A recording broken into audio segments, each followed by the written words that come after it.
So mga sangkay, ano nga ba ang nangyari kay Senator Rodante Marcoleta ngayon?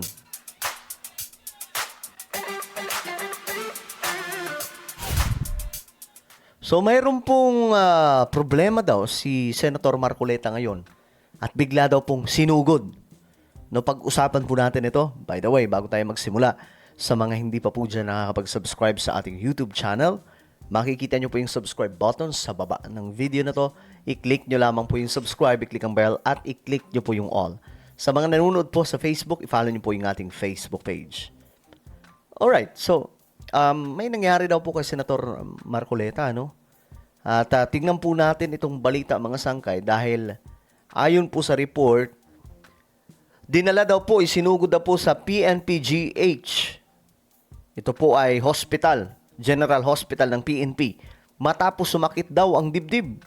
Sasailalim sa masusing pagsusuri ng mga doktor sa PNP General Hospital si Senator Rodante Marcoleta bago dalhin sa Sandigan Bayan para sa return of warrant. Ito ang tiniyak ni Department of the Interior and Local Government Secretary John V. Rimulya. Ayon kay Secretary Rimulya, sa edad ni Marcoleta na 72 anyos. So 72 years old na po si Senator Marcoleta. Ganun na po katanda ang senador na ito, bala mga sangkay, no? So ang tanong dito, kakayanin niya kaya sa loob? Lalo-lalo na mainit doon. At kapag may nangyaring masama sa kanya, sino mananagot po dito? Kailangang maayos ang kondisyon nito bago dalhin sa custodial facility. 72 na po si Senator Marcoleta. Grabe, Hindi na po 72 years old. simple blood pressure at heartbeat na tibang kukunin sa kanya. Marami po siyang test sa pagdadaanan, tutulong ng ECG at iba pa. Okay. So titingnan lahat mga sangkay ang kalagayan niya kung talagang kaya pa niya sa loob. Sigurado ang kanyang fitness. Hindi namin alam kung kailan matatapos yun, but hopefully within the next 2 days, tapos na lahat ang kanyang examinations para sa full health na i-report namin sa Sandigan Bayan na maaari na siyang pwedeng ilagay. Kahapon, habang isinasailalim sa booking procedure si Marcoleta, dumaing ito ng pananakit ng dibdib, dahilan para dalhin ito sa PNP-GH. Nagreklamo si Senator Marcoleta ng chest pains and mataas yung BP niya. That's why So hindi po siya drama kasi mataas ang BP. Hindi naman pwedeng gawing drama yon mga sangkay, yung tataas yung BP mo. So talagang nagkaroon po ng medyo problema ito ngayon. Siyempre, 72 years old, medyo ano na po talaga, matanda na po talaga mga sangkay, no? pwede na lang muna namin sa ospital. After ng medical niya, whatever na sasabihin ng mga doktor ng PNP, we will transmit it also kay Sandigan. Gano'ng kataas to ang meeting sa 150 something. Samantala, Grabe. dinala na sa Quezon City Jail sa Payatas ang mga co-accused ni Senator Marcoleta na sina dating Congressman Mike Defensor at Joseph Espiritu base sa commitment order ng Sandigan Bayan. So para po sa inyong kaalaman, ang kaso po nila, no, tatlo, ay dahil lamang po sa donasyon ng pera mula po kay Mike Defensor at yung tropa niyang isa, mga sangkay. So sila po ay tumulong ng pangangampanya. Ang problema lang, hindi diniklara ni Marcoleta. Yun lamang po yung nangyari doon talaga. Doon po sila talaga sumabit.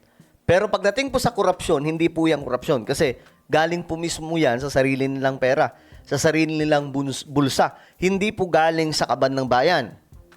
Okay, yun lamang po yung explanation natin dyan. Baka sabihin nyo na naman, DDS tayo. No? Yun naman po talaga ang totoo. Di ba? Wala pong any issue dyan pagdating po sa flood control or any corruption, mga sangkay. Kaya nga po nagreklamo yung iba, bakit daw nauna pa po sila? Samantalang ang pinakamatindi dito ay yung nagnakaw talaga ng pera sa kaban ng bayan. Ngayon mga sangkay, ito ang balita, latest update tungkol dyan. Tingnan po natin. Sa publiko sa pambihirang pagkakataon Nagsalita sa publiko sa pambihirang pagkakataon si Associate Justice Carl Miranda ng 3rd Division ng Sandigan Bayan upang linawin ang paninindigan ng hukuman sa gitna ng matinding interes ng publiko sa kasong plunder na kinakaharap nila Senator Rodante Marcoleta, dating kongresista na si Mike Defensor at dalawa pang kapwa nila mga akusado. Sayang, no? Dapat kasi dineklara nila lang ni Marcoleta. Wala sana silang sabit dito. No, bagamat mababaw, no? Sobrang babaw mga sangkay. Pero, kumbaga, lumabag pa rin po sa batas. Kaya nga lang, kung iisipin po natin yung mga nangurap po na pera mismo ng taong bayan, medyo malayo po yung kanila kaysa sa mga buhaya talaga. Ayon kay Associate Justice Miranda, kinakailangan na magsalita ng korte upang maiwasan ang pagkalat ng mga maling impormasyon at maipaunawa ang wastong proseso hinggil sa proseso ng batas. Like the one the country finds itself in, hates an information vacuum. Ayaw na ng crisis yung information vacuum. If those concerned do not speak up, then someone else will fill the information vacuum. Binigyang diindi niya na hindi maaaring magpasya ang hukuman batay sa politika, opinyon ng publiko o Correct. anumang uring pressure. Aniya, ang tanging batayan ng korte ay ang konstitusyon, umiiral na batas at mga ebidensyang ihaharap sa paglilitis. So sana mga sangkay, no, ganun. Kasi as we all know, sa ating bansa, yung batas po natin, may problema mga sangkay. No, mismo si Boying Rimulya, nagsalita po siya na may problema daw po sa judicial system po natin. Marami po na nasusuhulan, di umano. Siya po ang nagsabi nun mga sangkay na ganun po kalalang problema. No? So sana maging maayos po yung takbo ng kaso na ito mga sangkay at malaman po natin ang totoo. The judiciary does not decide cases based on political affiliation, public opinion, public pressure, or Correct. the passions of the moment. Dapat lang ganun. Again, the judiciary, the courts decide these matters only according to our Constitution, the law and the evidence presented by the parties. I'd like to stress this. The judiciary's role is to protect the Constitution. It is the nation's constitutional anchor. Tayo, intong judiciary, ang anchor ng Constitution. Ayon kay Associate Justice Miranda, batid nila at nauunawaan ng korte ang mga panawagan ng publiko na papanagutin ang sino mang opisyal ng pamahalaan na mapapatunayang nagkasala sa batas. Tiniyak nito na handa ang Sandigang Bayan na dinggin ang anumang kasong ihahain laban sa sino mang opisyal ng pamahalaan. We see you. We hear you. We understand you. We understand yung sinisigaw nyo na dapat ang lahat ng may mga sala ay panagutin. Okay, and this is my pledge to you. Eto na. No? And this is my guarantee. The court is just waiting. The court is ready. The court is ready and waiting for whatever case the ombudsman will file kahit kanino pa. Okay? The Nako, kahit kanino pa, kahit kay Romualdez. court will do its duty and render justice by acquitting the innocent and holding the guilty accountable. That is our duty.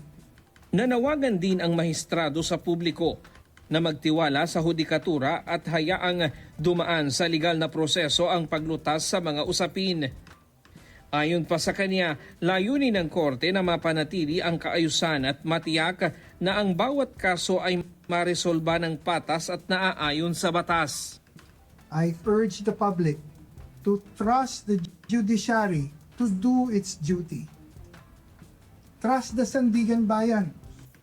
Ang sandigan ng ating bayan. Most importantly, trust the Supreme Court.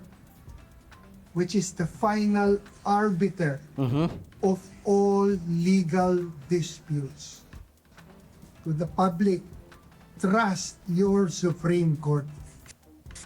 Kahapon naglabas ang Sandigan Bayan 3rd Division ng warrant of arrest laban kay Senator Marcoleta, Mike Defensor, dalawa pang negosyanteng sina Joseph Espiritu at Yan, iyan po mga sangkay yung nag-donate. So sa madaling sabi, ang pera na yan hindi galing sa pera ng bayan. Pera nila mga sangkay na pinagsama-sama, tinulong kay Senator Marcoleta noong 2025 elections. Ang naging problema lang, hindi na ideklara. So hindi po talaga siya matatawag na korupsyon, no? Mula po sa kaban ng bayan.